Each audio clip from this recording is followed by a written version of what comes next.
Testicles 1 2. Testicles 1 2. What's Left cracking? and right, Left and left right. and Left and right, right. left and right. All right. All right.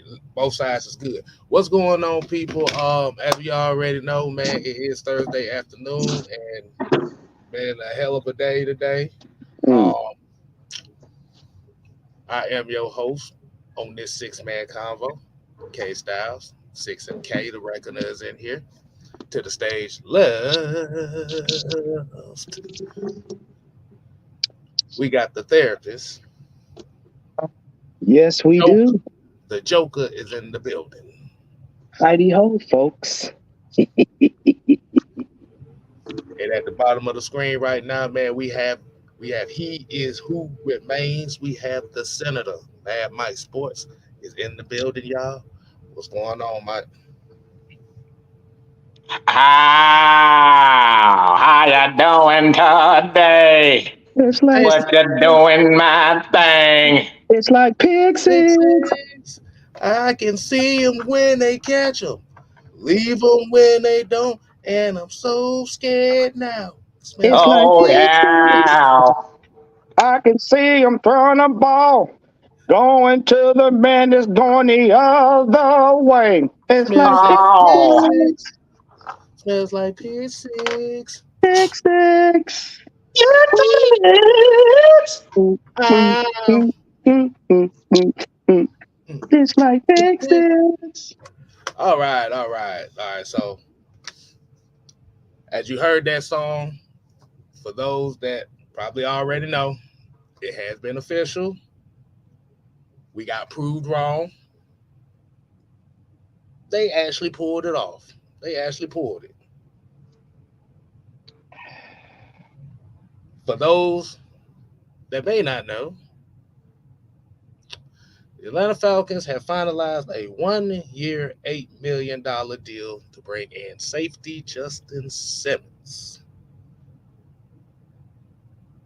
Now, as we already know, before today, the Atlanta Falcons were 11 million over the cap.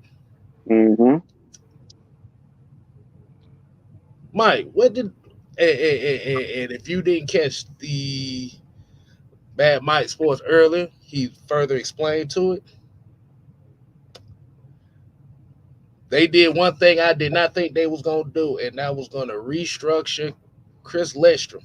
Mm. Mm. So Mike, go ahead and explain to me on that one what happened.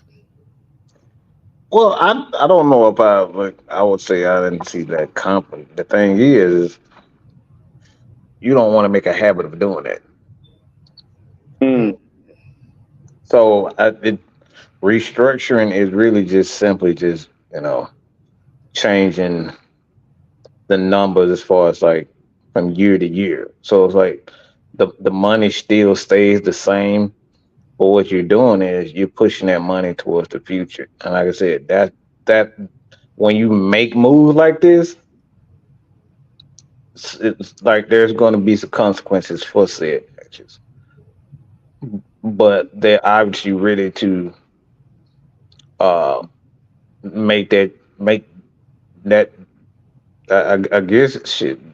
They just ready to take their consequences. Whatever comes, they willing to deal with it. So if the Falcons feel like they ready to deal with, like, who am I to tell them it's like they wrong? They ready.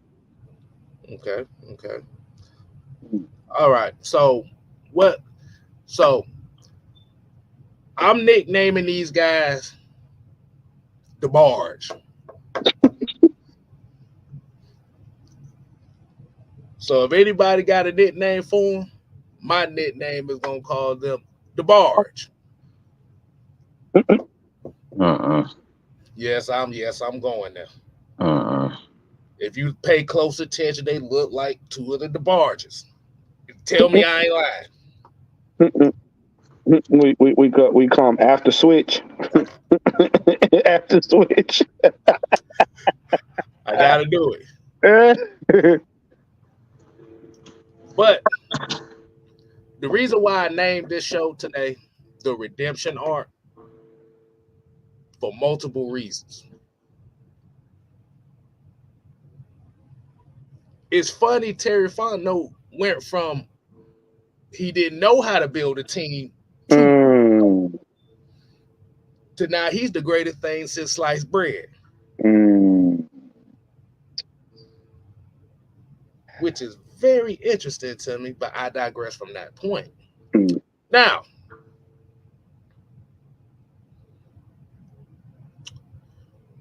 what does this do in your eyes as far as defensive expectation?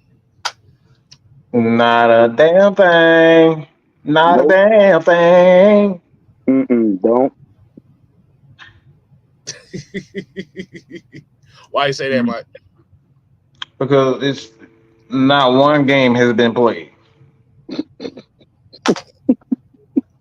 I mean, what the like defensive expectations? Like we literally just lost one of our most valuable players on in the secondary, and DeMarco Hillams, Mm-hmm. for like damn near. I think it was like a non-contact injury or was it just a freak ankle injury. Well, we don't really necessarily know that. Well.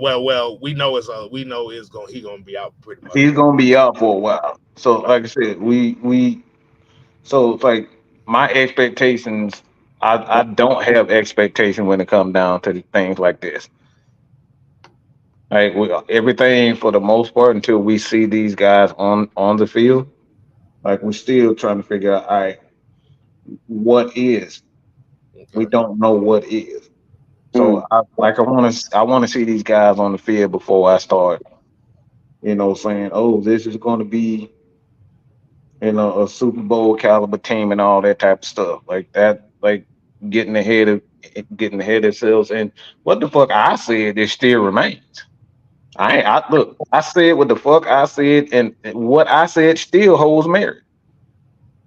Just because they signed the guy, don't actually mean this is something that's going to be the turning point as far as making this team a Super Bowl contender or not. right. All of this, like everything has to be played on the field. We still have to figure out what this defense is going to look like. Mm. These guys still have to stay healthy. So we can assume, and we got a lot. I'm hearing a lot of people already come like they already holding Matthew Judon to expectations of being a Johnny Abraham, who's a Hall of Famer. It's like Johnny Abraham's a Hall of Famer, dog. Mm. He He's has a Hall of it. Famer. And we already putting Hall of Fame expectations on a guy that has not played not one game for the Atlanta Falcons. Two guys. And we're saying this is a Super Bowl team or bust. Right. Mm. Right. Can I say something about that? Go Cut ahead. Go out. ahead. Go ahead. Go ahead. Cut out with the fantasy football talk. All right. Number one, most of these starters are not going to play in these games over here. Okay. Most of this is still an evaluation. You do realize that we still got 90 people on the roster, and it has to be cut down to 53 for one.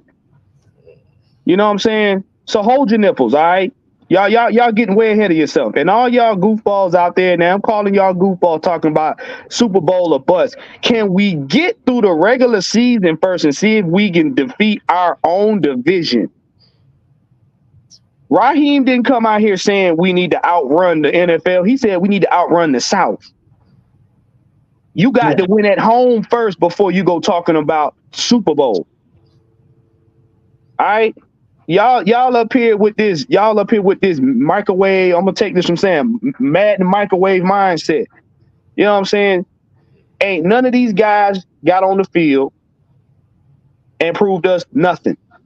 Nothing. Only thing they're proving is, hey, do we have a continuity on the team? Does this guy want it? Is this practice player right here? Is he willing to be on a 53-man roster?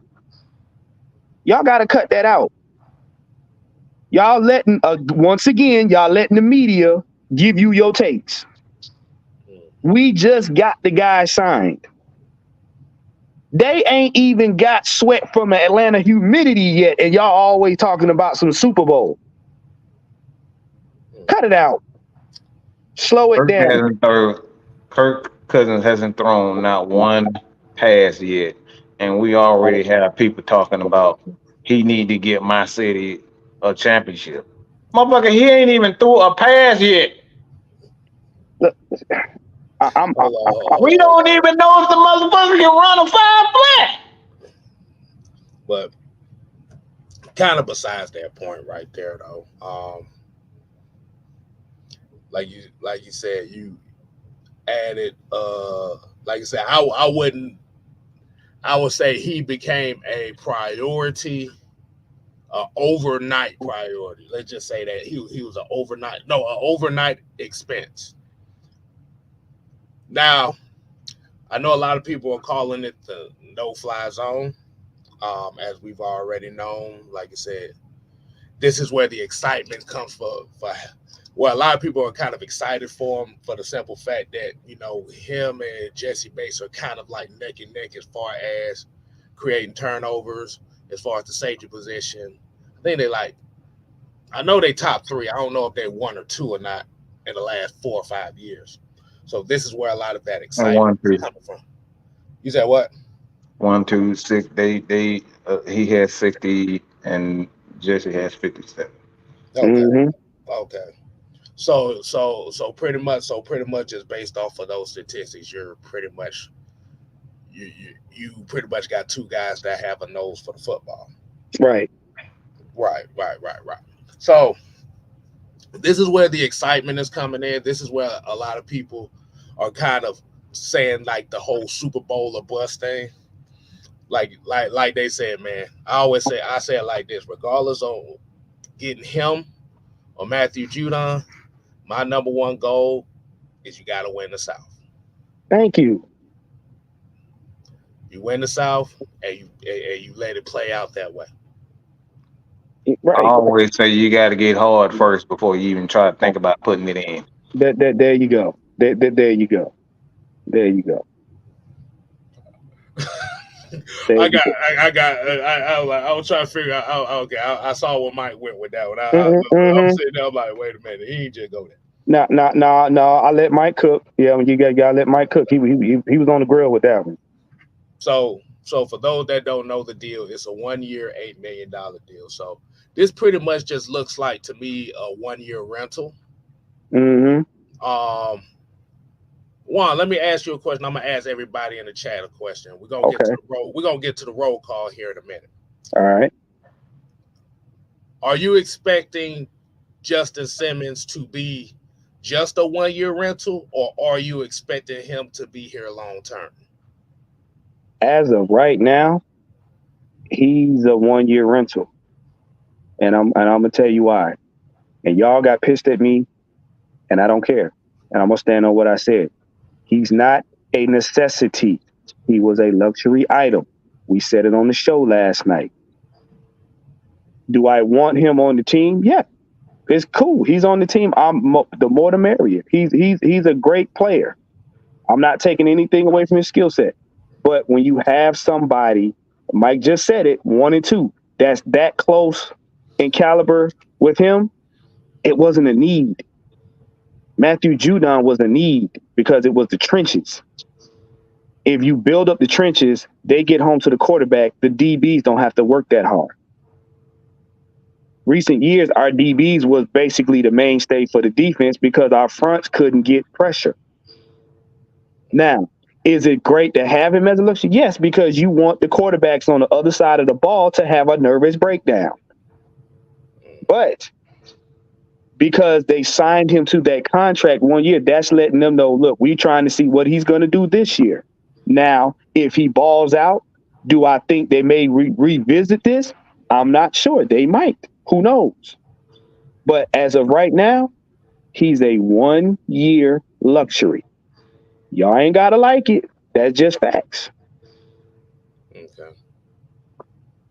Okay. What about you, Mike? Do you think this is they looking at this long term, or you think they looking at it as just this year type of move? Well, I like to look at facts. The facts are he's an Atlanta Falcon. the fact also is they only signed him for 1 year deal. Mm, So if we're talking about if it's if this something that we needed, they would have signed him for longer, or they would have made a deal similar to what they did with Matthew Judon. They would have traded for him. Mhm. If they really needed him, they would have made this move earlier in the off season because he's been a free agent for the last what 6 months or so now, six right, 7 months right now. right. Mhm. So you can't say he was. This is a need. This is a need. Mm, Okay. So the fact says that this was a luxury, and there's nothing wrong with having a luxury pick. So at the end of the day, right now, like if you want to win championships, you have to make luxury moves. And what we mean by luxury moves is you have to think about aspects of games that may or may not happen. Uh, that may or may not happen during the course of the season, like injuries and a team that you don't expect to be a high-powered offense in the passing game. They pretty much killing you in this aspect, and now you need another guy to be able to come in and help shut certain things down. So you got to have um, you got to have variety. You got to have the ability to play every style, and I think this is what the Atlanta Falcons are doing. They're looking to cover all of their bases, and I like this way because that's exactly if you look at drafting Michael Penix. A lot of people were saying, including myself, was saying that we did not need Michael Penix. We didn't, but we may need him. Things happen during the course of the season. Guys get injured, like Minnesota. They would have never saw that them drafting a quarterback and then you lose him within a month's time. So these are aspects of football and just life. You have to take precautions for every situation. So um, I'm all for it. All right. So you saying so you thinking it so you thinking this is just short term, like you said, short Oh, term. absolutely. Yeah, you don't sign a 1 year deal if you're thinking this guy's going to be here Okay. because he could have went to the Saints. He could have went to the Saints for more money. The Saints could have gave him more money. Any team could have gave him more money, but he decided to come here to win. He wants to win, so absolutely. And So it could, based on what happens this year, it could turn into something long term. But like right now, it's a short term. so so yeah, that's why I asked everybody that's watching right now. Um, like you said, do you think this is a short term solution, or is this going to turn into some long term? Because I think with the Judon thing, I think they may possibly still be working on a deal with that. I don't know if it's necessarily going to be now or they're going to wait to the end of the season to do it. Hmm. But are we looking forward to this being a long term move? And what I mean by that is it a possibility that Justin Simmons may be here a little bit longer than 1 year?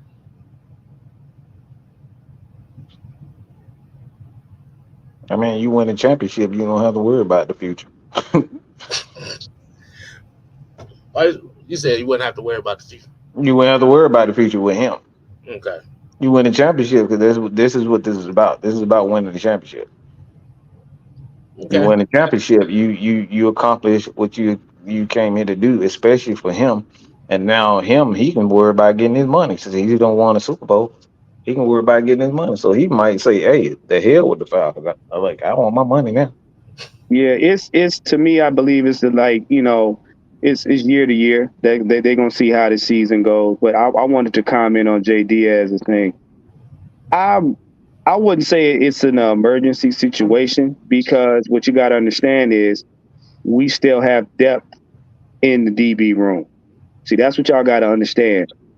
It's not like the Falcons don't have players out there. And this is what I want everybody to get embedded in their mind. Just because you don't know their names right now or they're not household names does not mean we don't have depth at the DB room. We do. They have to be developed. Some of them have to step up. Everybody panicking about Richie Grant. Richie Grant simply got to step up. Man, get that man dick out y'all mouth. Like, good God Almighty. Y'all act like some fucking women. Every time I turn around, man, Richie Grant, you guys have Clark Phillips played that much better than Richie Grant? Has D. Alford played that much? Is better than Richie Grant? Like, that much better than Richie Grant? Like, stop. Right. Right. I mean, like even when you say that, it's still like you said. Just looking at the aspects of it, it's still an upgrade. Yeah. But like you said, it's just one of those things where either Richie gonna have to step up into a new role, or he's gonna be gone, or he's possibly gonna be either trade bait or he's gonna be cut. Yeah, it's and we got to get out of this panic mindset because the defensive side of the ball is not depleted by any means. And y'all keep it, and I know some of y'all want to prove your point to be right, but you're overlooking one aspect of this team. We have a front now. We have linebackers now. So that means that the DBs are not going to work as hard as y'all think they are. I hate to be the bearer of bad news. They're not going to work. The front, have you seen who we got? If these guys stay healthy and do their job, the DBs are not going to work that hard. Which would be a bigger advantage right there. Right. We got a question here. I actually got a question. What you got? Everybody keep talking about who the Falcons got at cornerback too. I've asked this question so many times. Does anybody know the San Francisco 49ers cornerback too? Well, the thing about it, like you said, the thing about it is, regardless on who's cornerback too, like I said, we don't have a clue on how they're gonna play that. Mm-hmm. I know they've really been trying, Mike Hughes here at corner too, and it's kind of some hiccups going here and there. But when the season comes around, as long as your front seven is getting pressure and throwing quarterbacks off their spot. Sounds better when you say it, Case. It kind of won't matter who's corner number two, because if they ain't got time to throw the ball, whoever's over there is going to have an opportunity to make plays. Mm-hmm. Now, it's very interesting. Now, like I said, looking at this move, it's very interesting because now that you have two guys who are ball hawks in the center field of your defense, who can interchange rover-wise, deep safety-wise, what's going to be the attack point on this defense? As an offensive mind, and I want everybody to kind of ask themselves this question. If you're an offensive mind, mm-hmm. and you have two ball hawks at safety, mm-hmm. like I said, they can interchange however you want. Like I said, one can roll, the other one rolls well. They both tackle well. They both willing tacklers, mm-hmm. and they both got good ball skills. Mm-hmm. If the Falcons made a preemptive effort to improve their defensive line, what is the attack point as an offensive player on this defense that you can honestly say, okay, I'm going to have to attack this to counter that and that back there? The only thing they can try to do, and this is a try, and I'm talking about a small try. They can try to, go after the corners, but that's about it. Because you got, I hate to say it, it's almost like a 5-layer cake. You got the front 5, the front 7, you got the linebackers behind them, then you got the safeties in the corner. You basically, again, got to pick your poison. Because think about it.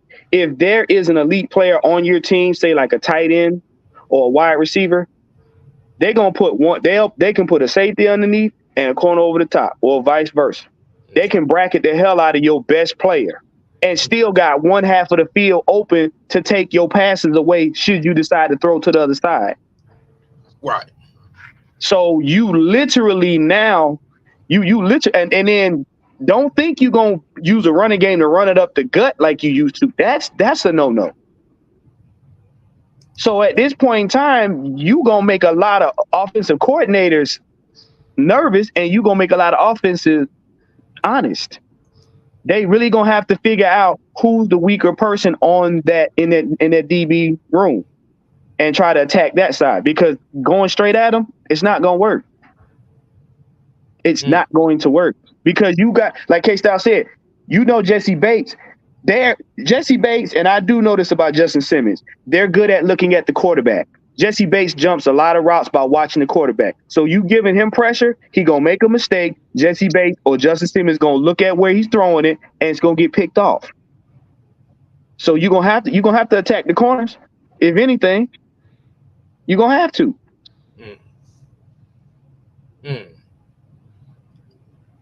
Well, cause the only reason why I'm asking is because I want to see where everybody's mindset is as far as how they feel about this defense. So pretty much everybody's saying that now that the linebacker core has become the weak part of the defense right now in a lot of people's eyes.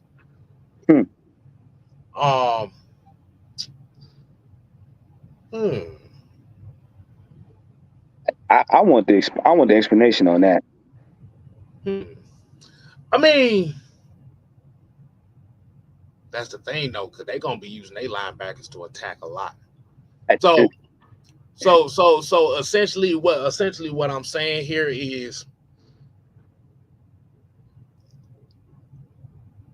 you got another guy that can come up to the line of scrimmage and wreak havoc.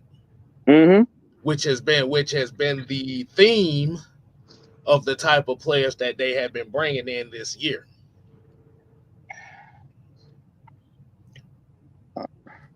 When I hear them say our linebackers are the weaker part of the defense, you're speaking as though we're missing players due to injury already.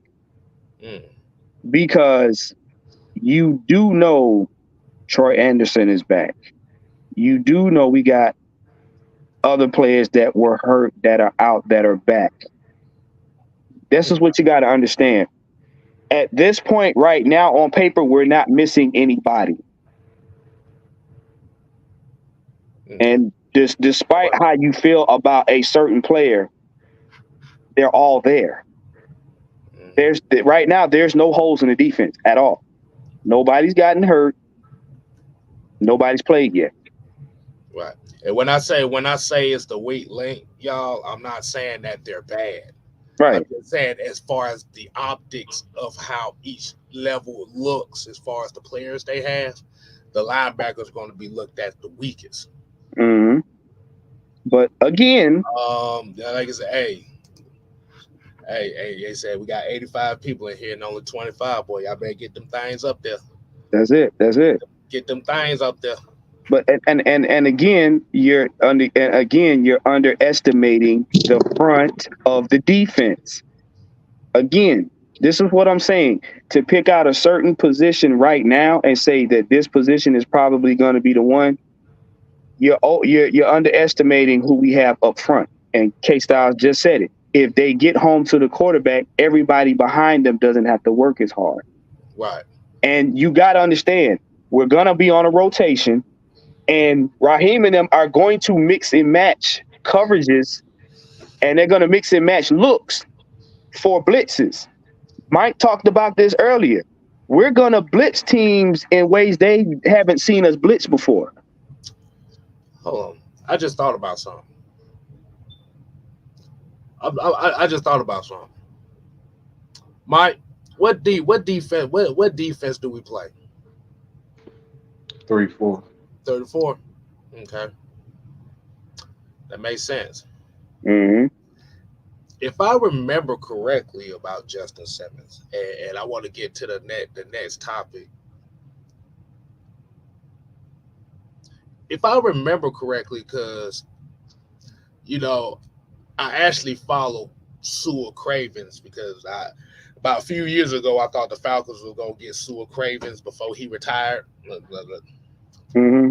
Does anybody know that Justin Simmons does play linebacker too? Right, Mm-hmm. if I remember correctly, he has experience at linebacker, but it's not it's not the it's not linebacker wise as like Nate Lamb or anything like that, but it's Mm-hmm. almost like a big nickel type linebacker, a nickel linebacker hybrid.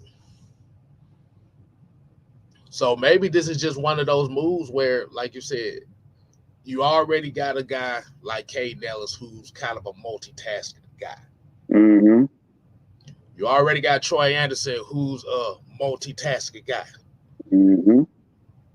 You already got Jesse Bates who's a multitasking guy. Mm-hmm.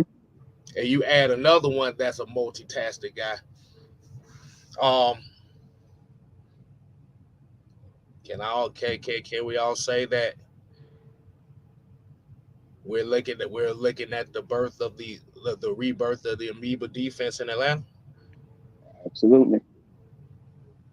It's always been like that. This is why I say people, y'all like for one, you got to get the crack out your ears. Okay, I'm sorry to tell y'all this, but everybody in here is wrong about just Richie Grant. You're wrong. You're dead ass wrong.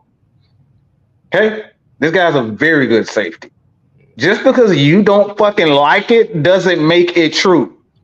Richie Grant is a better role. He's a better he's best as a rover safety than he is in coverage. Right. So basically, what that means in new terms, the rover safety, well, basically what K Styles mean, that means Hybrid he's what we linebacker. call he's a hybrid linebacker slash safety slash cornerback, which is what we talk about as a nickel corner. Okay, a nickel corner plays close to the line and in the middle of the field. These guys, you do not, for the most part, want them roaming in the back. Why? And when you look at Richie Grant in his game and you look at his numbers, the last couple of years, this guy's had over 100 tackles. Mm-hmm. He's Mm-hmm. had over 100 tackles. It's not a lot of safeties in the game that you can actually see that happen. See those numbers. So again, just because you don't like it, don't make it true. And this is again, I keep bringing up the fact that Raheem stated himself is that if you look at the Atlanta Falcons, even under Dean Pease, what's one of the first guys that he brought in as when he drafted Richie Grant. Richie Grant. So you're going to tell me that he sucks, and you're going to tell me that Dean Pease doesn't know what he's doing, but one of his first players that he wanted for his defense was Richie Grant, a valuable part of his defense. So either you are a liar, you people in the chat, or Dean Pease is a liar, or Raheem Morris is a liar. I would take those guys' opinion over any analyst or any football player, right? Any football fan. Okay? Mm-hmm. He's best at a role. The Atlanta Falcons for the last 2 to 3 years have had a 3-man safety rotation. Yep. They had a sit. This is the Falcons have been doing this for the last 3 years. This is nothing new. Yeah, they did it Mm-hmm. quite a bit last year Yeah. before Grady. I think it was before Grady and Yamada got hurt. Then they Yes. had to be Yeah. Yeah. tradition. So this is bringing in another safety was going to happen anyway. Just so happened he had to be the best one out there because they were going to have a 3-man rotation, safety rotation anyway. But our guy got hurt and Hitman Ellis. So this is something that they was going to do regardless. Richard Grant was going to be a part of this defense regardless. How much is the thing? If you look at a lot of guys around the league, most if you even look at the Kansas City Chiefs for example, they've been using 3-man safety rotations for the last 4 or 5 years doing a championship reign. Just go look at their defense. This is what Steve Spagnuolo do. This is what he learned from guys like Johnson, who Yeah. passed away. This is something that they learned even back then. So this is something that has always been in this in the NFL. But again, for whatever reason, a lot of Falcons fans, if you're not getting interceptions, you suck.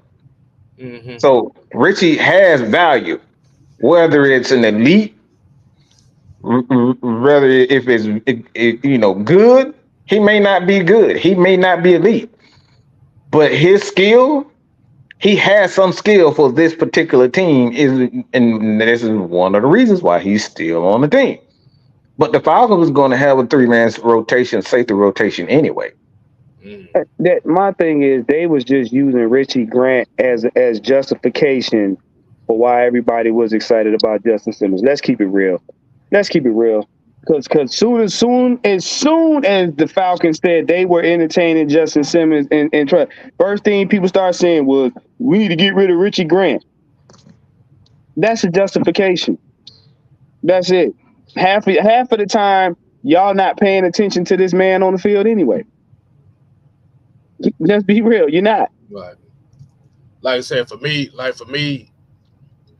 as far as coverage, like deep coverage like that, or like you said, just as a cover guy in general, yeah, I would say Richie Grant is not all that. But like you said, by running those three safety sets and by having him as a rover or a free player in the middle, like you said, it makes him a contributing factor to this defense, regardless on if you think he's elite, trash, whatever. Yeah. Yeah. Because and I'm glad I'm saying this too, because this actually is going to the next topic that I have, and my thing is, it seems like this is the redemption arc of the Atlanta Falcons. Now, the reason why I'm kind of going with the Richie Grant thing here, because you have to remember too, 2016, Mm, you had certain players like that too that weren't great, but they were contributors as well. right. So I asked everybody, like you said, if you haven't subscribed to the channel, make sure you go ahead and subscribe to the channel. Like you said, just get them thumbs up, thumb down, however you want to do this. It's all good with me. It's just letting everybody know that you care, whether you love it or hate it. But let's see. Um, let's do the roll call here, man. Like I said, we seeing people. Falcon 4L, Auntie Pam is in here, Jay Diaz, Big Ant in here, Game Bread Monk, Eric Matt, Carl Thomas. I want to sing the song, but I'm not doing it right now. It's not it's not at all, even though I love her so. But she got love for me. Got D Sloan in here, Southside, Brian Peoples, got John St. Clair, Jerome 6'9", Atlanta Falcons. I mean ATL Falcons. Not summer rain. Oh That's my the God. rain, y'all. Tell Oh, sports game. don't do him like that. I wish I never met her. Oh Not Lord. emotional. I love that song though. I ain't gonna tell you no lie. Dre Woods, what's going on? Ty, what's happening? So let me ask everybody a question here. Do you feel like this season can possibly it is redemption for the periods of time on two occasions, the periods of time where we had to go through cap hell. We went through a lot of cap hell. For those that don't know, mm, hold on. No, I don't know that number. Now it's somebody was calling me from Bangladesh. I like, no, I don't know that number. Oh no! Oh no! Yeah, everybody be careful out here because they got a cyber thing where they done pretty much done sold everybody's social security number to the dark web. Y'all be careful with that. Mm. So if you get a lot of phone calls, a lot of text messages that look weird as hell, don't say I didn't warn you first. But Right. 2016 was a very interesting year, though. This is the main part. 2016 was a very interesting year because nobody thought that the Falcons were going to go on that run they went, even going into that season. Now, you brought in pieces like Muhammad Sanu. You brought in pieces like Brooks Reed, Dwight Freeney, Alex Mack. You got Courtney Upshaw. You've made this conscientious effort on this defensive line, which is very interesting because a lot of people that do remember that Raheem Morris was actually on the offensive side of the coaching staff that season too. So he's seen where the Falcons was at that point in time. They did one of the major things, not only in that draft, but in free agency, and that was they addressed the trenches on both sides of the ball, and you wanted to fill in key spots. Mm. Now, let's go into 2024. What did they do? They used the draft to shore up key defensive spots. Mm-hmm.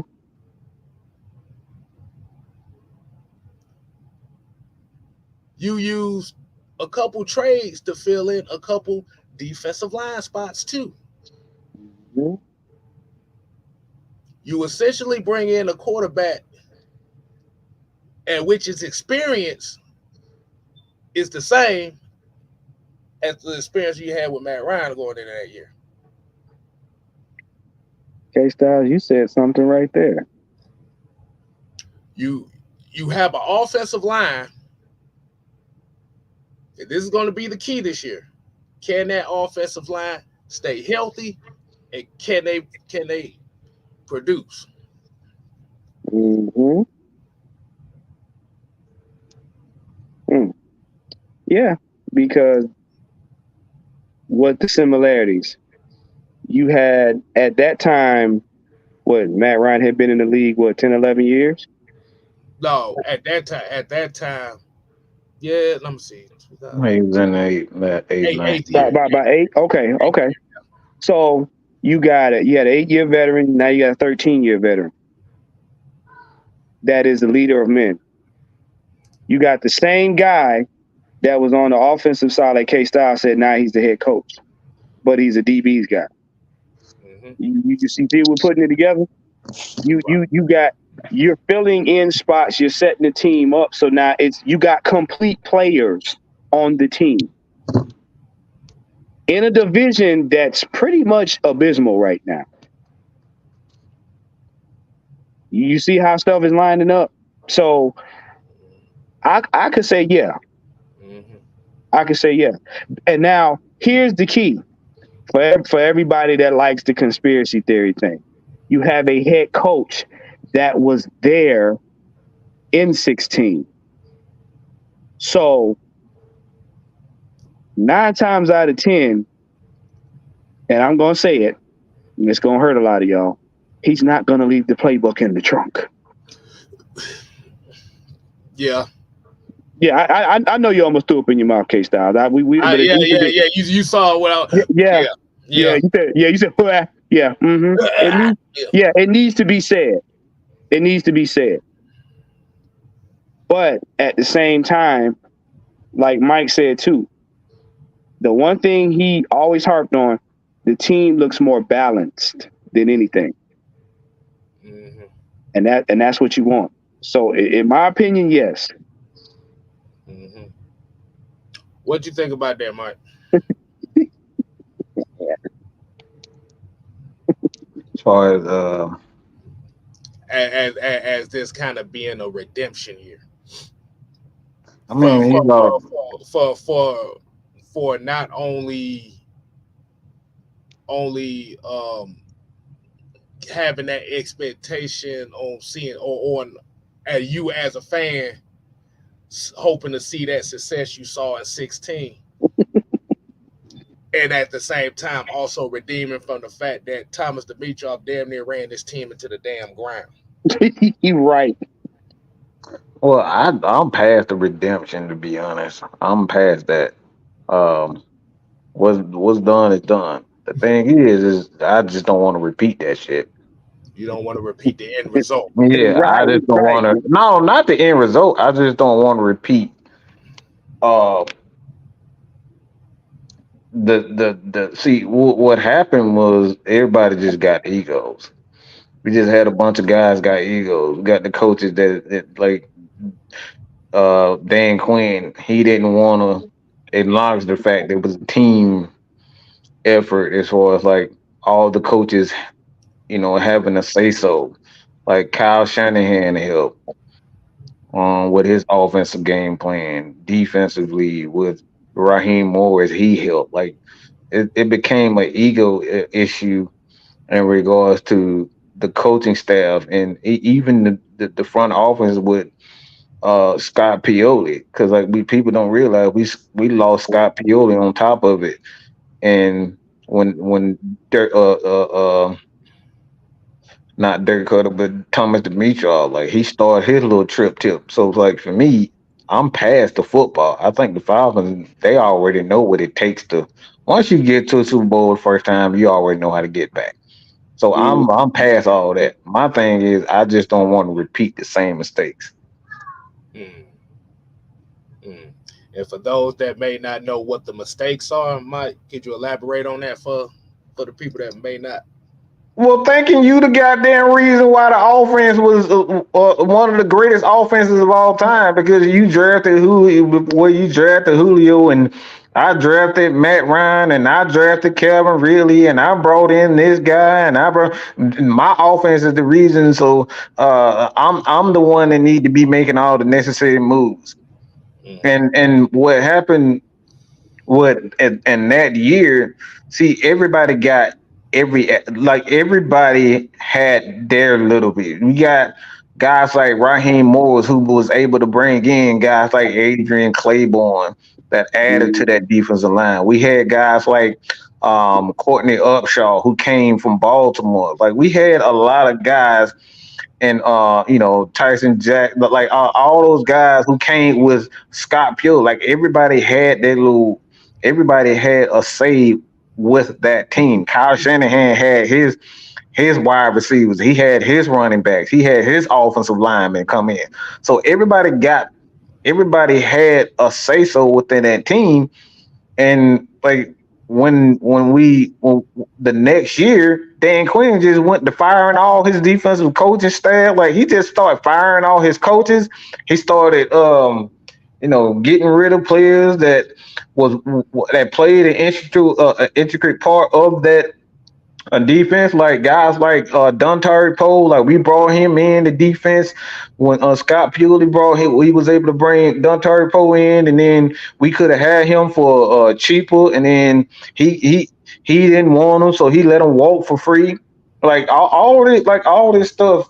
It's like I don't want to repeat those. Understand that this is a team effort, and like once we understand this a team effort and it takes everybody to build a champion, that's how you can win championships. so yeah, cause like if I want to go back and I kind of named a few of them. Let's look at Hmm. for everybody that need a refresher course on this. Let's look at that defensive line depth.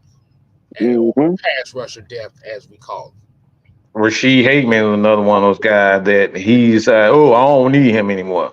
it. Yeah. Bro. Man. And we Look, saw what happened with Rasheed. That defensive line was never the same. Nope.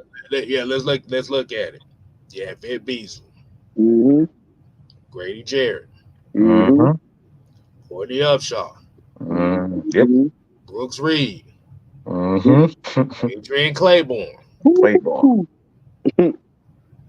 Remember, Jonathan Babineau was on that team too. Yep. Yep. People forgot about that. Babineau was on that team too. Tyson Jackson, Mm-hmm. Dwight Freeney. Yep. I think I'm missing one. I'm missing one more. I know Yeah, it. I mean, Rasheed Hayden. Mm-hmm. so everybody had a say so on that team. Look, look. What number am I putting on the screen? But nine, Nine. nine guys. 9. What have the Atlanta Falcons done this year? How Did many guys we? How exactly many that. guys? How many guys Ooh, we boy. got? Can name we got on the defensive line right now as far as what they're doing? Oh my God. I don't even know the exact number. I Uh, should look at Let's it. go it's a through the whole name. Let's go through the it's names. a whole lot of them. Grady Jarrett, Well, yep. Katavius Street, Mm-hmm. David Onyemata, Mm-hmm. Taquan Graham, Mm-hmm. Zach Harrison, Ruke Orororo, A row. Brandon Dorless, Eddie Goldman. Eddie Goldman, Zion Luge. Mm-hmm. 9. 9 guys. How many numbers? Nine. 9 times. That's just the That's just the defensive line. We ain't even got to the pass rushers yet. Go ahead. Go ahead. Just let them know. Let's see if I can remember this. Okay, let's see. Pass rushers. Okay. Matthew Judon, 1, Arnold Ebiketie, 2, Caden Ellis, 3, Lorenzo Carter. 4. It would have been Braylon Trice, but unfortunately he got hurt. Troy Anderson. 5. You also have to remember the middle linebackers are counted as pass rushers in this defense too. Mm-hmm. LaKale London, Prince and Millie. 6, 7. Nathan Lamon. That's 8. So essentially what we're looking at right now is we have a rotation on defense where you have at least 7 to 9 people that can rush the quarterback. Not all at the same time, but capabilities. And we ain't even talked about the secondary. And this is what Mike and this is what Juan was trying to tell everybody yesterday about the Justin Simmons thing, because going back to 2016, everybody remembers that defense was not that good. Mm-mm. It was the fact that the offense had to score damn near 34 points a game just to make sure that defense because if everybody remember, the Falcons offense in 2016 averaged 33, 34 points a game. Mm-hmm. Does anybody remember how many points the Falcons defense gave up on average that year? I'm asking everybody. Yeah, D'Angelo Malone too. I'm asking everybody in the chat. Does anybody remember how many points per game that defense gave up? I know it was like 28 points a game, like some close Crazy. to it. Yeah, some close. Yeah. Lee 85 said 28 points. 28 points. Was that a good? Do y'all consider a defense that gave up 28 to 29 points a game a good defense? Mucho said 23. Heck, anything over 5 is Anything over 20 points is actually too much. Yeah. Let's see. Hold on. Let's do the mathematics. Let's do some search bar engineering right now while we're doing this live because you can see it through my glasses that I'm actually looking for this. Mm-hmm. Let's see. Points. In 2016, they gave they're not showing it. But hold on. But shoot, any 26 points a game. 26 points. Yeah. Okay. Now, the reason why I'm saying this goes right back to Justin Simmons, and it makes sense. That defense wasn't that good. Mm-hmm. But what does Mike always say? And what's the one thing that a bad defense could counter a bad defense? If they can get turnovers. Yep. If they can get crucial sacks. If they can get crucial stops. Mm-hmm. So when we look at it at this standpoint in time, even though we say that Simmons is a luxury pick, it's a pick that makes sense. Mm-hmm. Now you're looking for guys that can get turnovers. Right. Now, mind you, now, I'm gonna take it back just 1 year, 1 season. We had how many sacks last season? 42. 42. Now, and they didn't really. We were up there, but they still considered our defense having holes in it. Now, this was 42 with injuries. Now, mind you, this wasn't 42 with the whole squad. This is 42 with people missing a good portion of the year. And Mike has already said it. A defense that can get 42 plus and beyond, that complements the offense. Offense is going to eat all day because he said it on a live. The defense gives you the opportunity to get the ball back. So, because you got to think about it, if you're scoring 30 between 33 and 35 points a game and you're giving up 26, number one, you have to hit every field goal you get. You ain't got no room for mistakes. Right. But if you're able to hold teams between 9 and 14 points come total, number one, your offense don't have to work that hard. And you can pretty much let your defense put the game away. Yeah, right, Big Ant. Complimentary football. And I could have sworn that Mike said that. Mike, Mike, you know, Yeah, Mike. I could have sworn Mike said that. My memory ain't always what it is. I mean, because I know I'm trying to remember because I know we've been doing this for about 4 years now, and I know complimentary football has come up 98% of the time. But why I'm saying this redemption too? Because guess what? As much as everybody shitted on Arthur Smith in 2021 and Dean Pease, they helped build the foundation which led to this team where it's at right now. That part. Everybody played a reason why this team is built the way it is. Even the players that everybody don't like.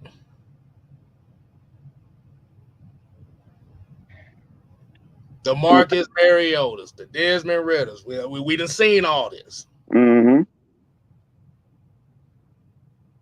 But that's why I said they took a chance on that just for you to have an opportunity to see the team built the way it is like this.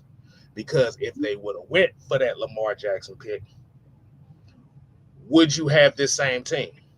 That is a question. Absolutely not.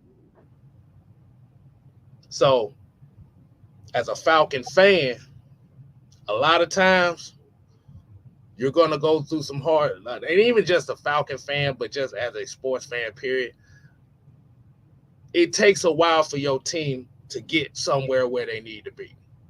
You're going to have your ups, You're going to have your downs.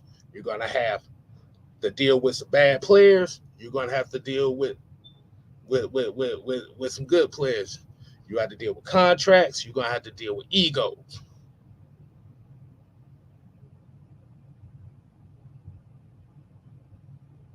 But the thing about it is, too, is you have to start somewhere. You always have to start somewhere. It don't matter where you start, whether you're at the bottom or at the middle. Mm-hmm. Yeah. See, a lot of people are now praising Terry Fontenot, but just 3-4 months ago, they were saying he was one of the worst GMs. And this is coming from Falcon fans. Yeah, Smitty, Sports Machine, Big Low Country, JR, all them, every last one of them was just saying he need to sell the team. Yeah, I said it, and they know they said it. Y'all heard them. Yeah. Oh, I'm putting them. Look, I'm putting them motherfuckers on Summer Jam screen. Don't praise them now Right. because y'all finally got what y'all want. Y'all was literally saying that he was the worst owner in sports because he didn't go after Lamar Jackson. And now here we go saying now, oh my God, the Falcons, we in line for a Super Bowl. Just a few months ago, y'all was saying that the Falcons were not going to see no Super Bowl no time soon. And here we go. They changed it in a matter of months. Uh-huh. And what's funny behind that is, I tell you what, look at the Saints where Terry came from. Look at the team. I know, makes you nauseated. Look at the team. Look at the daggone team. Say my name. Say my name. They damn near have to put the whole Water Boy squad on the team in order to have players.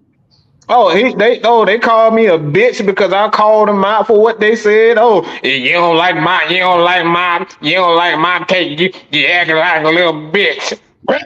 And then because I told them because he didn't go after Lamar Jackson, he's the worst owner in the universe. Oh, no. Mm-hmm. No. Let's look. We're gonna talk about this. We're gonna talk about this. We're gonna talk about this. This is true. Look, you can go back and you can go back and you can see it for yourself. Put in Smitty Sports Machine and Lamar Jackson. I guarantee you'll hear it for yourself. All of them said that. JR, Big, all of them said how stupid this man was for not going after Lamar Jackson. And then here we go. A couple years later, he one of the best owners. Everybody look all the moves that everybody like all the moves that the Falcons are making now. Mm-hmm. Don't hide the I'm film just now, saying, it's true. I mean, like you said, it's been going around. Like that's why I said it was interesting that everybody's talking about let Terry cook. Oh God! But just before the draft, the very same people, not everybody, but the not everybody, but it's a lot of them, and a lot of them is on X. The main one that was talking about let Terry cook. Just in February was talking about he need to be fired. Oh! But, hey, wait. But hold on. But now that all the prophecies have been fulfilled, now it's a redemption for him. But this is why I'm saying this. The Falcons haven't seen the playoffs going on 7 years. Am I correct? Correct. Yes, sir. We went through a lot. Like I said, you had main staples here, but you went through a lot of turnover. Mm-hmm. And I'm never just talking about GM wise. I'm talking about team wise, salary cap wise, and everything.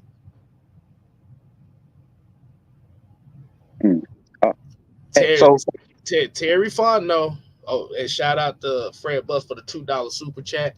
Yes, sir. He's in Super Bowl bound. Now, question, Kill. What's up?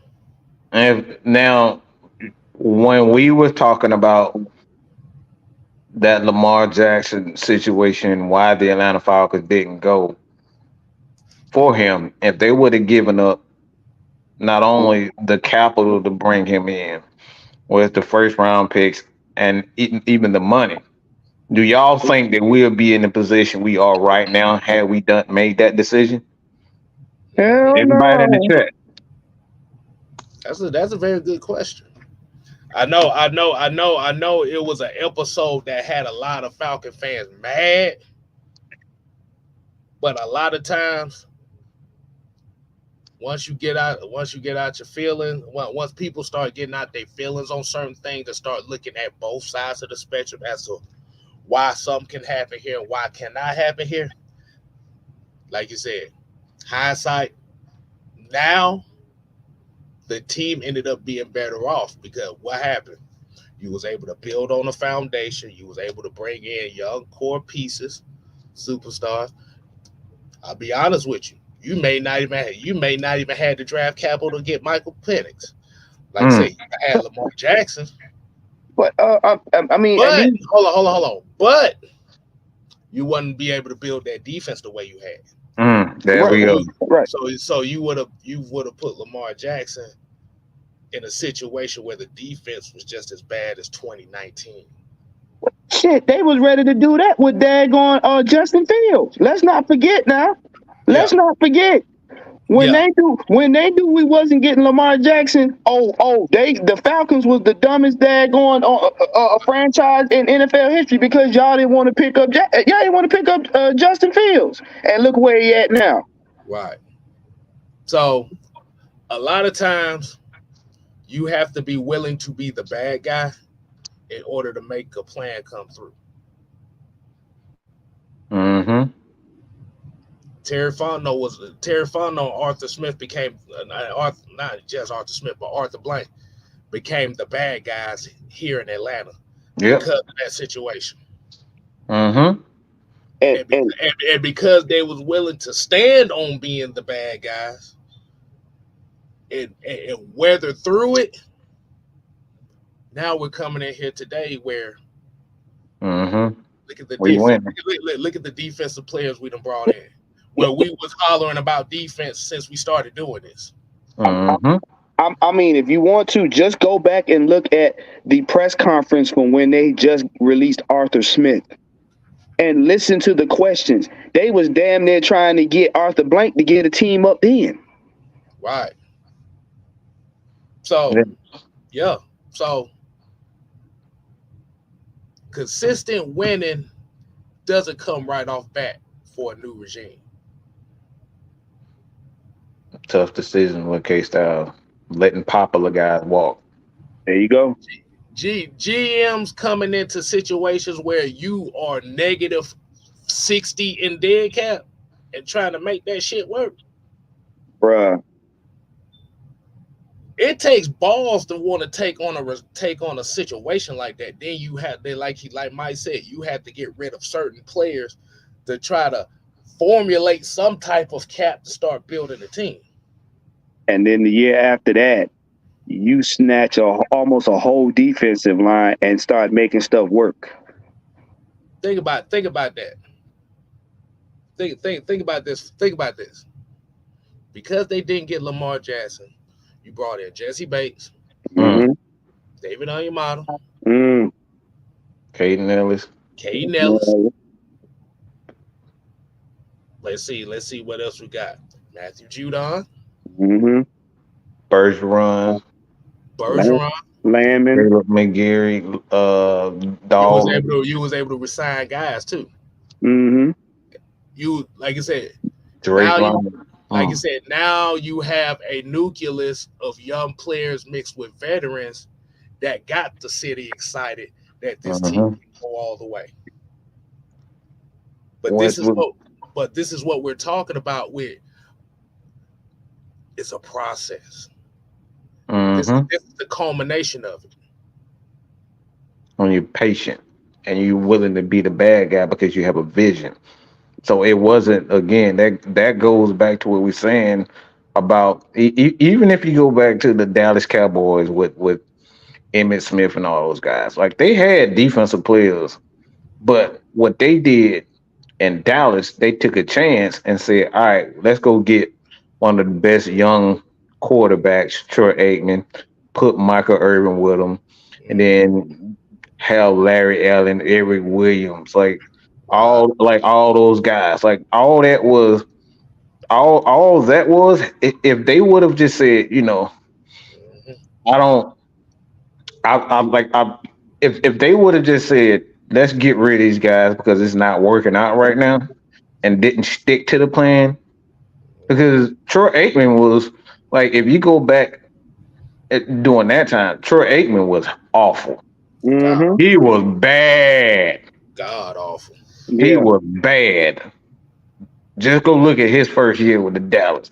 But they started like, hey, we got a process. We like this guy, and this is what our plan. And they went on a whole run because they stuck to their plan despite winning. I think they lost like Yeah, I think 13, that 14 games. yeah, that Yeah. first it was 1-15 that first game. 1-15. Yeah. But they stuck to the plan despite all the negativity and despite losing. Like that city, like Dallas was not supporting that like Troy. They wanted him gone. Bro.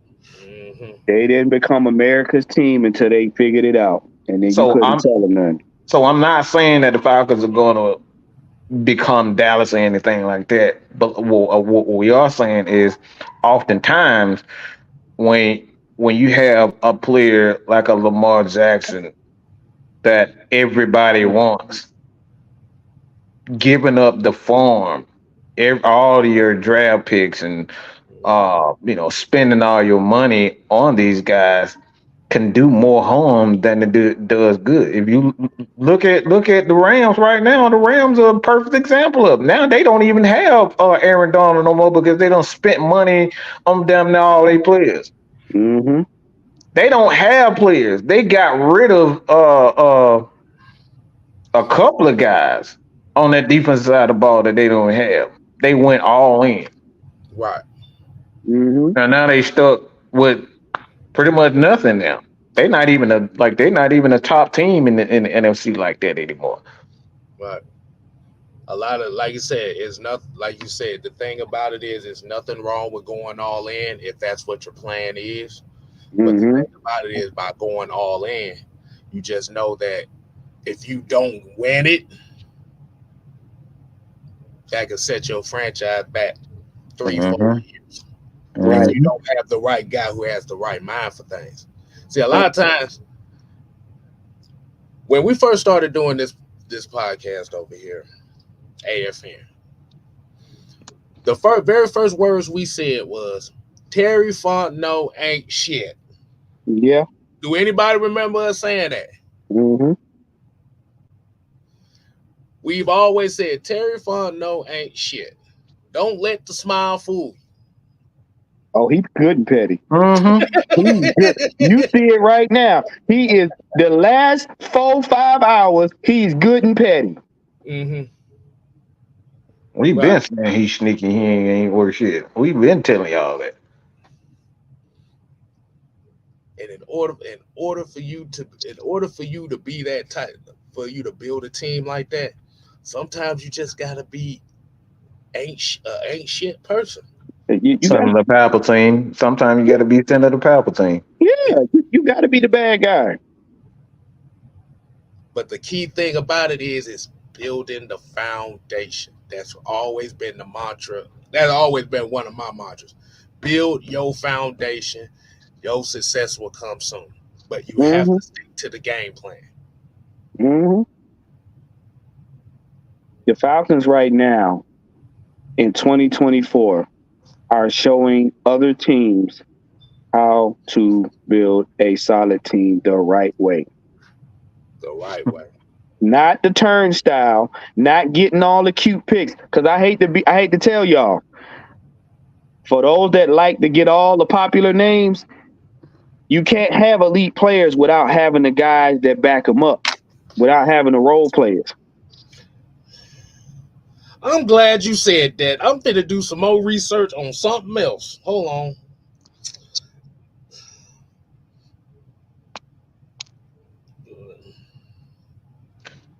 Go, yeah, go and keep talking. By the way, K Styles, Woo. this is a comment I Uh, wanted to all right, go. All speak right, on. go ahead and address it while I do some So, research on him.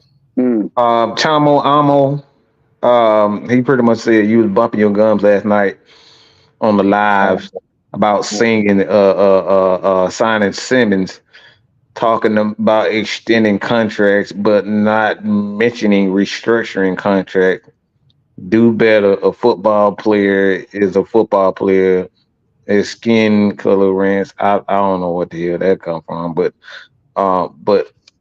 I guess he was referring to um him and his entirety. One, I keep the receipts. So you don't have to keep the receipts. You don't have to keep receipts. I am the receipt. We are the receipts. Mm. One, we here Mhm. addressing these situations. We don't run. We don't run from anything. If we feel as though that we were misquoted or we were wrong in any aspect, K Styles literally opened up the show saying what? Hey, we stand on what we stand on. Mhm. So in regards to Simmons, I still stand behind what I said about him. This was not a move that they needed to make. This was a move to help them become a champion. And sometimes you got to make moves. Like, if, for example, you had the Patriots. The Patriots, before they went out and got Randy Moss, they had a boring offense. Their offense, look, they check the ball down, run the ball. It like their offense was boring as hell. Nobody would have thought in a million years that they would go out and sign and trade for Randy Moss. A lot of people thought Randy Moss, his career was pretty much over with. And then they Mhm. made that big move, that big splash. They did not need Randy Moss. They Nope. didn't need him. But what they did is like, look, I think this can be able to, to get us over the hump, our offense. So they went out and made that move to trade for him. It ended up working out, but like at the end of the year, they didn't win a championship. But like these are the types of moves that a lot of champions do. Even you look at Pittsburgh. Pittsburgh Steelers is another example of making those, those necessary moves. Like you don't necessarily need to get you over the hump, but like winning organizations do these types of things. The Falcons did not need him. Mm-mm. If they needed him, the Falcons would have been made that decision to sign Justin Simmons. They needed Matthew Judon. This is why they sacrificed that draft pick in order to get him. Mhm. You go after immediate needs immediately. If I know I need something, if I know I need to run the damn ball, I'm gonna go out and find me an offensive line. I'm gonna find me a couple of running backs and free agency and in the drafts because what I know I need to run the damn ball because this is my philosophy. Hmm. So the Falcons did not go out their way to bring Justin Simmons in. Something had to happen for them to be coerced into bringing him in, which was what, K Style? The agents that he was close, the players that he was close to. Mhm. So Yep. they had to do these types of things in order to get this guy to come in. And then on top of that, let's be real. What we would have signed Justin Simmons if Hitman Helen got hurt. Absolutely not. Nah, So this is what I mean. It's like there wasn't a need. Now, am I gonna sit back and cry and say, "Oh my God, no, why we do this?" Hell no, because look, the more the merrier. Mm-hmm. If you want to be a part of the squad, you gonna help this squad team. Like this team win. Let's get it. Let's get it. You want to move some numbers around so you can get you on the team? Hell yeah, let's do that. And this is what we mean by like there's a difference between needs and wants. You wanted Justin Simmons. We Right. wanted Justin Need Simmons. him. We didn't need him. And y'all gonna have to do a better job of trying to check us on what we said. Y'all should know by now we stand on what we said. Cause I mean, come on now. You first of all, your name is You Moo. You Moo. You sound like the lonely cow on the farm that don't get no attention. You sound real. I mean, it's giving vitamin D milk. That's what it's giving. It's giving borderline mayonnaise. Oh my God. Not mayonnaise. Not Really egg white. one? Yeah. He gonna be the first mayonnaise making cow. Yeah, it could come on, man. Because I had people coming at me on Twitter talking about, now what do you say about this? I say the same damn thing. I stand on what I said. You want a cookie? Mm-hmm. Because just because we signed him doesn't make him a need. We just signed a luxury pick. Ta-da! But then, like you said, that's the luck of the draw too, because he was still available. I mean, look. But let me say this. Noah said Brown still had elite players even with Deshaun Watson job. Y'all don't know what y'all talking about. The Browns only made the playoffs once in the last few years. Yeah. What are we talking about? And most of those quote unquote elite players been there since 2017, 2018. So yeah. I thought building a foundation was building a team. Yeah. Hold on. Browns still have elite players even with Deshaun. AKA he's talking about what was it that damn it, Miles, he's talking about Myles Garrett, who was drafted before Deshaun Watson got there. He's talking about Nick Chubb, who was drafted before Deshaun Watson got there. Right. You got multiple offensive line who was there before Deshaun Watson got there. Yeah. You on crack or something? What the fuck does that even mean? What the hell that mean? And let's be honest, Deshaun Watson ain't played that much since he got there. First of all, Deshaun Watson ain't made a damn difference but showing up and breathing up all the Cleveland air. So what are you talking about? They trying to goddamn coerce him. Look, they trying to motivate him with damn Mr. Crab Leg. The fuck is you talking about? He ain't did nothing since he got a damn contract. Oh, y'all got to stop sniffing cereal. I keep trying to tell you. Like said, they've only made the playoffs once in the last few years, and Baker Mayfield was the quarterback. And where's Baker now? Baking cookies in Tampa. So, Noah, you might need to go back and look at the roster, look how long they've been building that roster, and see if they actually had success, long-term success. Look how long they've been struggling to hold on to success. I mean, let's just talk about that. Oh my God! Let me explain something. Okay, so can I have the floor? Can I have the floor? Go ahead. I'm finishing up this video for Mrs. Styles. It's gonna be on GSN here soon. Oh, okay. So go ahead. What is more important?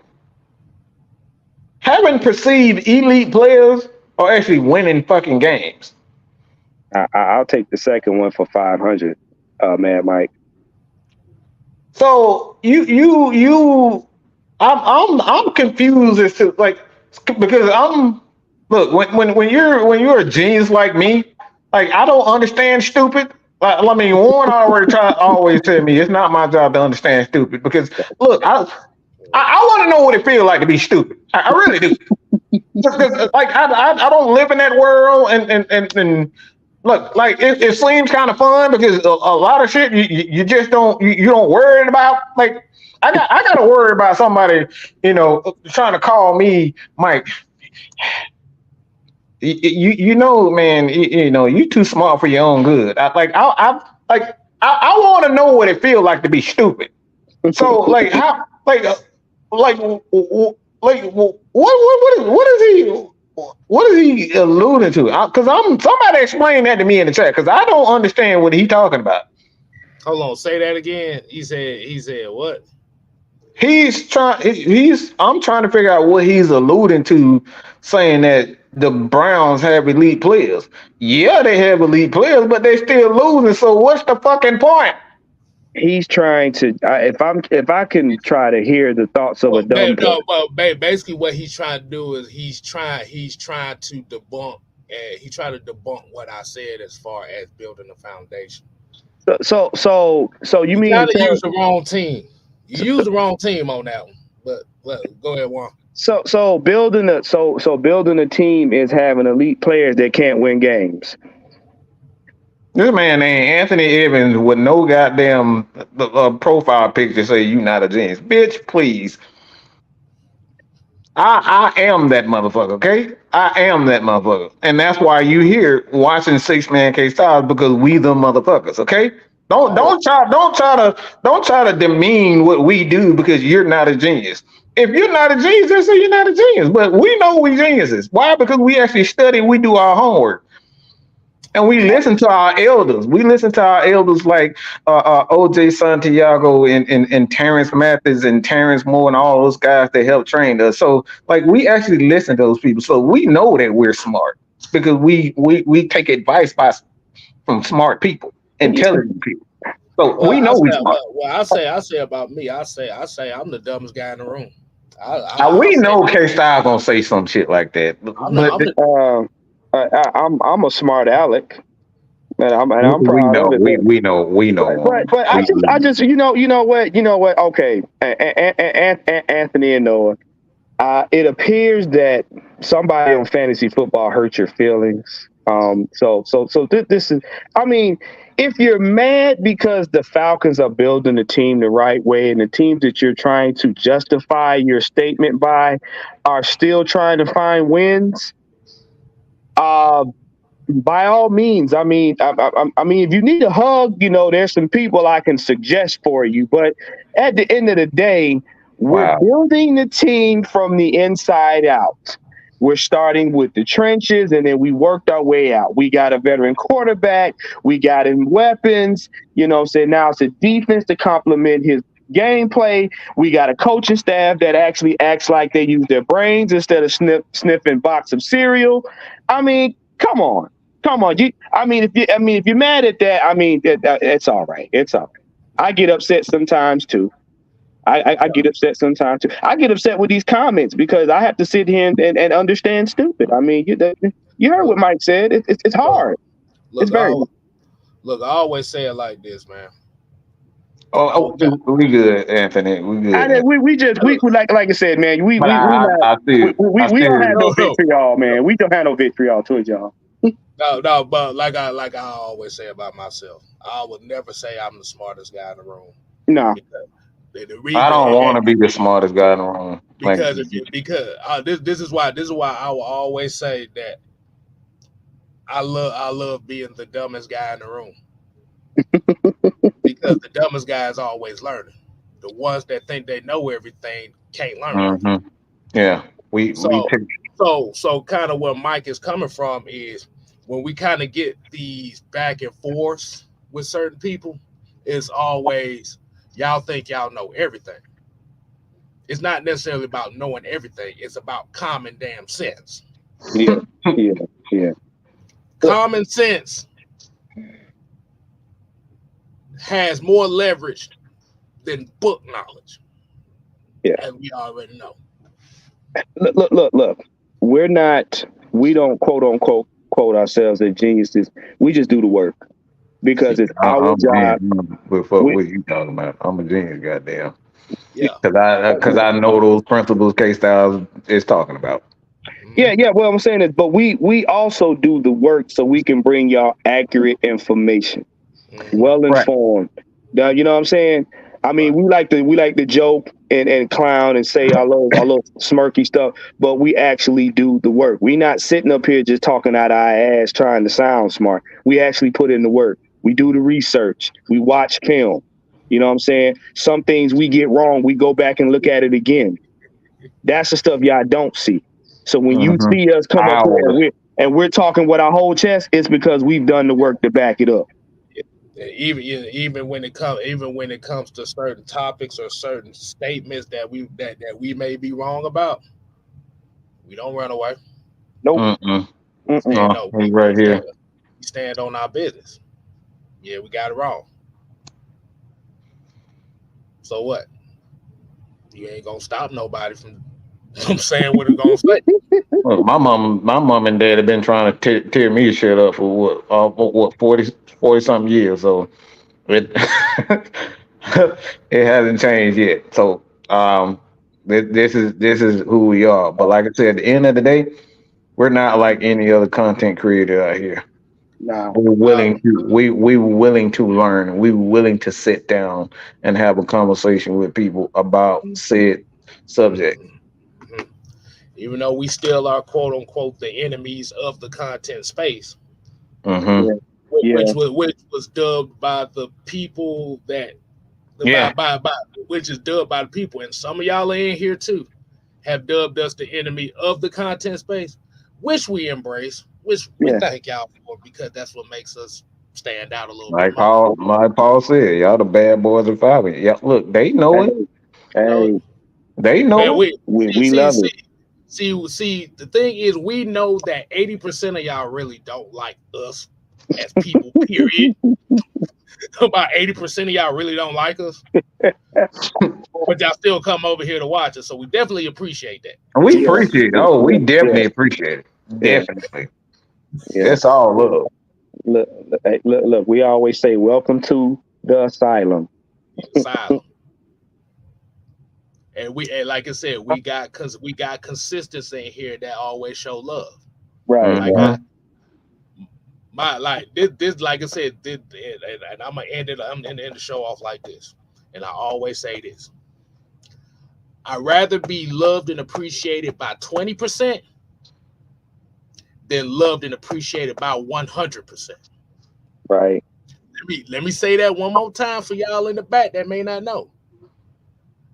I rather I rather have 20% of the people like us than 100%. Right. I don't think people like me that much anyway. So yeah, I don't even Well, Mike, you gotta realize, Mike, you gotta I don't realize. care. I don't care. I don't. Let me tell y'all a secret. The problem is they don't like Mike. Problem is they don't like me. Yeah. You know what? I believe so too. Kat. I'm gonna They, be honest with you. It's not Mike, because the thing about it is before everybody in this space done got in on the Falcon stuff, y'all loved Mike. I know. I was one of them. hey, I mean, hey, K I we, Styles really the troublemaker, man. He really the troublemaker. Mike. I come around you, the enemy of the state, Yeah, yeah. which lets me know it's not you they have a problem with, it's me they have a problem with, and that's yeah, fine. yeah. They don't like K Styles because I've been. See, I gotta understand. Most of us that's on this that's in this group, we've been watching Mike from day one. When Mike was just doing rants every day. Y'all, if y'all know who y'all are. So they don't like K Styles. They just don't like the way I talk to people, and I don't Yeah, care. They yeah. don't like my tone. I think they despise me more than they do Mike. But the Yeah, problem is because I don't come off as an asshole. It's harder to dislike me. See, Mike an asshole. That's So, him. That's him so by what nature. you saying is K Styles really sent the Palpatine, right? No, no, no, no, no. no, No, bro. I'm the I'm shadow. feeling evil, diabolical. I'm the Believe. shadow. no. You know what? I'm very look. Look. Senator Palpatine is really what I know how to stir up shit and get people. Oh, believe me, I'm very good at that. No. See, Mike. He's Darth Plagueis the Wise. You You know Palpatine. what? Yeah. Yeah, yeah. See, yeah. K Styles was back there cooking up stuff. And While Rashard, Mike was. go to hell. I'm not the evil. And let me and Mike, can I tell him the secret? Can I tell him Go, one of the go, go secrets ahead. Go, of the Falcons? go ahead. Go ahead. Y'all do realize that the ideas behind Mad Mike Sports is also me. Y'all do know that, right? So for Mm, y'all that think that Mike controls everything, Mike is everybody's OG over here, so that's why everybody respects him.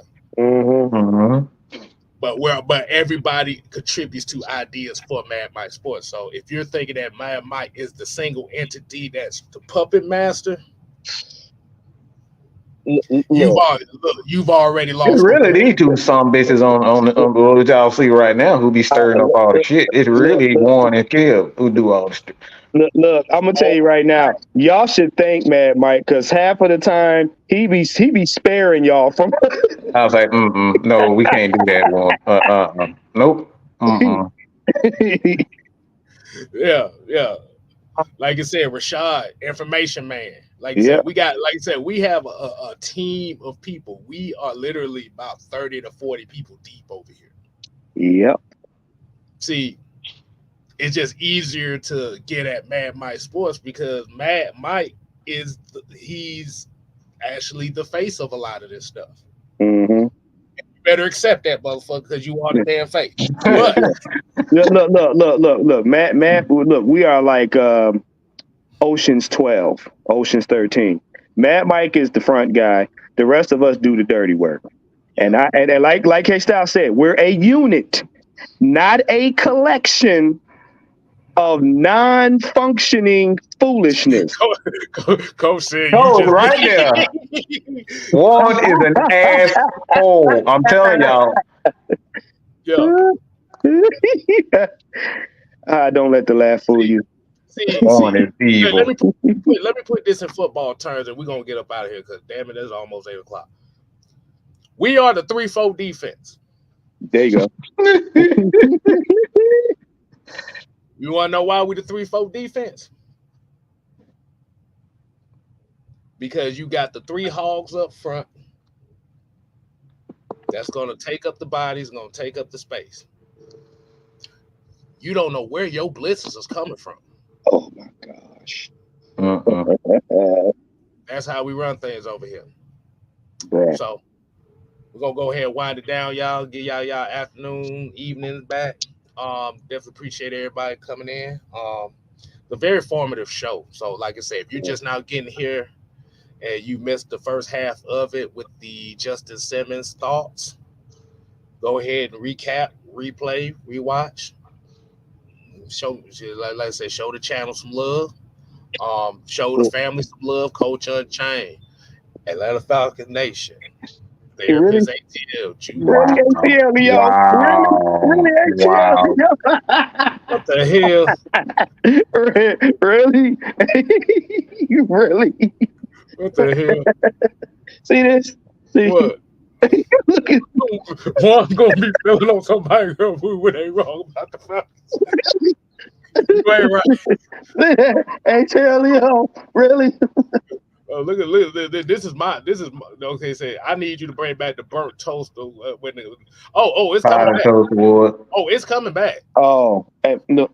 I'm gonna tell y'all. Tomorrow, guys, be ready for the ATL Sports end game. We're gonna be doing the pregame show for Saturday. So yes, it's going to be some foolishness, and it's definitely going to be entertaining. So make sure you guys check me out. Therapist ATL 78 on YouTube. And like I said, we'll have the show up and everything. So we'll have some special guests. So make sure you stay tuned, man. I'd had to stop. I really had to save so many people from Warren, from the clutches of Warren and Kel. And it's like people have literally gotten my inbox crying and whining. Man, you need to get your goons. I'm like, what the fuck? Why I need to? You can't handle them? And we ain't even the main ones. Well, No. this one's sarcastic as hell. I'm just gonna say, okay. And Coach said I'm the logic killer. That's why people don't. Oh, they can't stand. But that again, that's why they be in my inbox because K Styles will destroy everything they ever believed in. Listen. K Styles is a dream killer. That's who he is. If you got a dream, Kill will destroy it. And Warren, he'll destroy it and laugh at that shit with a Joker giggle at the end. Oh, one pain. That's what I'm trying to tell him. Shoot. Oh Lord, so as I said, I thought the powder toast man. No, we're gonna bring back the powder toast man this year.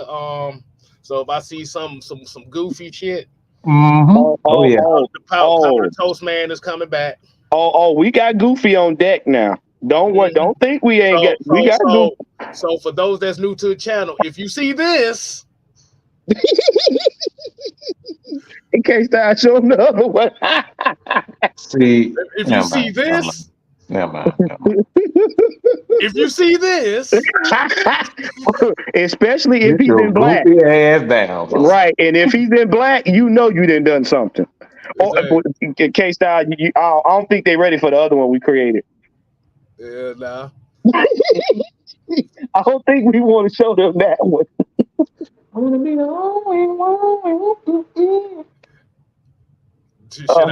Should I debut one of the other ones? Yeah. Let them, because. Wow.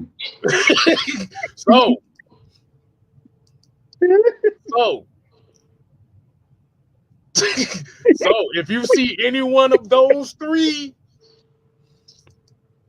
just know somebody done messed up. Right. And if I got to do the sound effect, you know you're in trouble. IR woo woo. Me. IR woo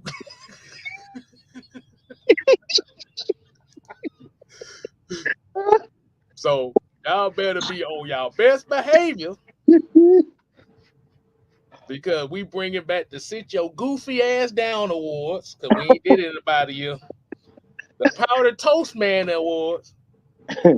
And IR Woo Woo Meat. And the Beaker Awards. Well, right. Look, ain't tell you talking about that's how the Ace fans are right.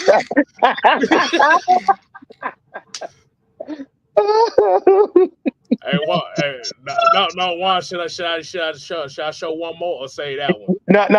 Let them know, because this season we gonna have to let them know. We gonna give you fair warning. Okay. Oh God, say that ready for this one. Yeah. So a lot of y'all that want to get hung over on impossible player predictions and all that there. Yeah, when you see that, you didn't pluck the last straw. that is the final straw right there. Man, the look on his face. Oh, K Styles, do you know what that spells in an acronym? No. Look at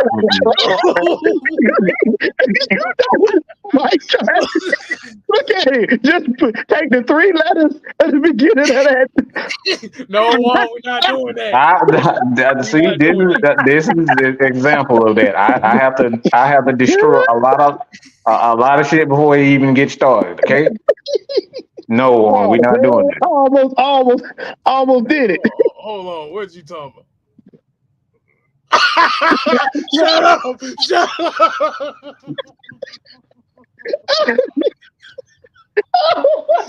All right, we out, man. Like I said, man, y'all make sure y'all go and subscribe to Yep, I said it. If you know, you know. So until next time, people, we ain't here to play. End this shit. Fuck that. Coach talking about I'm Freddy Krueger now. Oh, you know what? Brian, people talking about please don't get reported.